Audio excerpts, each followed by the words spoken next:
Hello दोस्तों, आज हम बात करेंगे बुताला के भीषण युद्ध के बारे में। मेवाड़ के रावल जयद्रथ भाग 3। बुताला का भीषण युद्ध।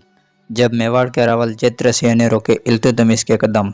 1229 ईस्वी। बुताला का युद्ध। बुताला गांव मेवाड़ की राजधानी नागदा के निकट स्थित है। कोगुंदा से नागदा जाने वाली घाटी के बीच यह युद्ध लड़ा गया था। बुताला का युद्ध दिल्ली के सुल्तान इल्तुतमिश व मेवाड़ के रावल जयद्रथ के बीच हुआ। इस युद्ध में गोहिलों के साथ चौहान, चंदाना, सोलंकी, परमार आदि राजपूतों के अलावा चारण और भील योद्धा भी थे। इल्तुतमिश रावल जयद्रथ को अपमानित करना चाहता था। इल्तुतमिश ने अपने सेनापतियों को आदेश दे रखा था कि रावल जयद्रथ को जीवित पकड़ा जाए। मेवाड़ की तरफ से तलारक्ष योगराज के ज्येष्ठ पुत्र पमराज बुताला के युद्ध में वीरगति को प्राप्त हुए। इल्तुतमिश की सेना ने रावल जयद्रथ को घेर कर बंदी बनाने का प्रयास किया, परंतु मेवाड़ी बहादुर ने ऐसा होने नहीं दिया। युद्ध में कई गांवों से जख्मी हो चुके रावल जयद्रथ को मेवाड़ी राजपूतों ने ढाल बनकर उनके प्राणों की रक्षा की। उन्होंने रावल जयद्रथ को नागदा के ही एक घर में छिपा दिया।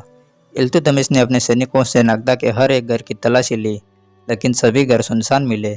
इल्तुतमिश के आदेश से नागदा के घरों को जला दिया गया। नागदा के मंदिरों का विध्वंस करने का आदेश दिया गया। इस युद्ध में रावल जयद्रथ की पराजय हुई, परंतु उन्होंने पहाड़ी में अपनी सेना एकत्र कर ली, जिससे इल्तुतमिश आगे बढ़ने का साहस नहीं कर सका। यदि रावल जयद्रथ इस युद्ध में पकड़े जाते तो इल्तुतमिश निश्चित ही मेवाड़ को रोनते हुए गुजरात का ध्वंस कर देता। गुजरात के इतिहास में एक नाटक में अतिशयोक्ति से भरा वर्णन लिखा है कि मंत्रियों वास्तुपाल और तेजपाल ने सुल्तान और मेवाड़ के राजा जयद्रथ के बीच हुई लड़ाई का हाल मंगवाने के लिए एक गुप्तचर को भेजा। गुप्तचर ने बताया कि नागदा का विध्वंस हो गया था। फिर मैंने वहां जाकर कहा कि राजा वीरधवल बघेल आ रहे हैं, तो यह सुनकर म्लेच्छ भाग निकले। वास्तव में इस नाटक के अंश में कोई सच्चाई नहीं है, बल्कि वास्तविकता तो ये थी कि रावल जयद्रथ ने इल्तुतमिश के कदम रोककर गुजरात को विध्वंस से बचा लिया।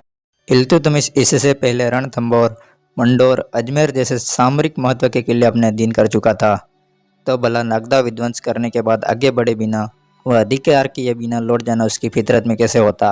उसको अवश्य ही रावल जयद्रथ ने लौटने पर विवश कर दिया था। बुताला का युद्ध मेवाड़ में हुए 13वीं सदी के युद्धों में सबसे बड़ा व प्रसिद्ध युद्ध था। इस युद्ध का वर्णन कई लेखों में किया गया था। मेवाड़ के इतिहास में यह पहला युद्ध था जिसमें मेवाड़ के शासक ने दिल्ली सल्तनत के सुल्तान को सीधी लड़ाई में टक्कर दी। कुछ लेखक इस युद्ध में रावल जयद्रथ को विजयी बताते हैं, परंतु मेरे विचार से इस युद्ध के परिणाम हल्दीघाटी युद्ध की तरह ही रहे। दोनों ही परिस्थितियों में शत्रु सेना युद्ध भूमि से आगे नहीं बढ़ सकी। रजिया सुल्तान। 1236 ईस्वी में बीमारी के चलते दिल्ली के सुल्तान इल्तुतमिश की मृत्यु हो गई। इल्तुतमिश की पुत्री रजिया दिल्ली सल्तनत की गद्दी पर बैठी। रजिया के कई विरोधी खड़े हो गए। रजिया ने पर्दा त्याग दिया और पुरुषों जैसे वस्त्र पहनकर दरबार में आने लगी। रजिया अपने भाई बहराम शाह से परास्त हुई। 1240 ईस्वी में कैथल के पास डाकुओं ने रजिया का कत्ल कर दिया। 1240 ईस्वी से 1242 ईस्वी तक बहराम शाह दिल्ली की गद्दी पर बैठा। उसके बाद अलाउद्दीन मसूद शाह ने गद्दी संभाली। मसूद शाह भी कमज़ोर सुल्तान था, इसलिए रावल जयद्रथ भी आक्रमणों से बचे रहे, क्योंकि इस समय सुल्तान खुद की अपने अस्तित्व की लड़ाई लड़ रहा था।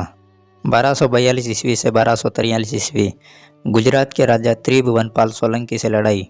मेवाड़ के इलाके कोटड़क, वर्तमान कोटड़ा पर राजा त्रिभुवनपाल ने अधिकार कर लिया। रावल जयद्रथ ने कोटड़ा पर आक्रमण किया। इस लड़ाई में मेवाड़ की राजधानी नागदा के तलारक्ष योगराज के पुत्र महेंद्र के पुत्र बालक वीरगति को प्राप्त हुए। बाला की पत्नी बोली उनके साथ सती हुई। लड़ाई में विजय के बाद कोटड़ा पर रावल जयद्रथ का अधिकार हो गया। राणा वीरधवल का संधि प्रस्ताव ठुकराना। 1243 ईस्वी के आसपास बघेल वंशी राणा वीरधवल ने गुजरात के राजा त्रिभुवनपाल सोलंकी से उनका राज्य छीन लिया। फिर राजा वीरधवल ने अधीनता स्वीकार करवाने के उद्देश्य से अपने मंत्रियों वास्तुपाल व तेजपाल के जरिए एक संधि प्रस्ताव मेवाड़ के रावल जयद्रथ के पास भी भिजवाया, जिसे रावल जयद्रथ ने ठुकरा दिया।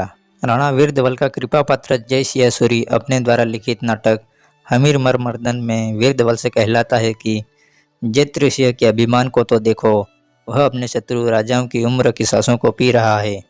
कृष्ण सर्प, काले सांप जैसी तलवार के अभिमान के कारण मेदपात मेवाड़ के राजा जयतल जयद्रथ ने हमारे साथ मेल न किया।